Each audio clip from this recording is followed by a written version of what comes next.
আসসালামু আলাইকুম ভিউয়ার্স। আজকে আমি আপনাদের সাথে কথা বলবো আমন ধান লাগানোর ২০ থেকে ২৫ দিন পরে আপনারা ইউরিয়া এবং ২-১টা ভিটামিন প্যাকেট ব্যবহার করেছেন, কিন্তু আপনার ধানের গোছ ফাটতেছে না। মানে কুশির সংখ্যা একেবারে বৃদ্ধি পাচ্ছে না এবং ধান টকটকে লাল হয়ে আছে।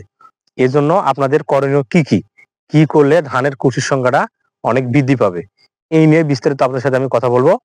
আপনাদের যাদের জমিতে ধান লাগানোর ২০ থেকে ২৫ দিনের মধ্যে ইউরিয়া এবং ভিটামিন ব্যবহার করেছেন, অথচ ধানের কুশির সংখ্যা বৃদ্ধি পাচ্ছে না, তারা ৩৩ এর বিঘা প্রতি ইউরিয়া ১০ কেজি, মনোজিং ১ কেজি এবং হাইগোল্ড, এটি হচ্ছে ব্লিচিং অ্যাগ্রোভেটের একটি হিউমিক অ্যাসিড, একটি নতুন প্রোডাকশন।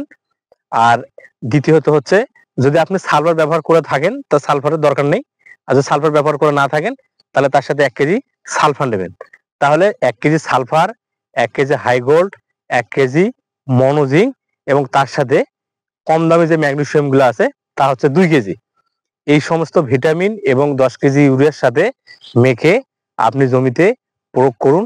আপনার ধানের কুশির সংখ্যা 100% বৃদ্ধি পাবে।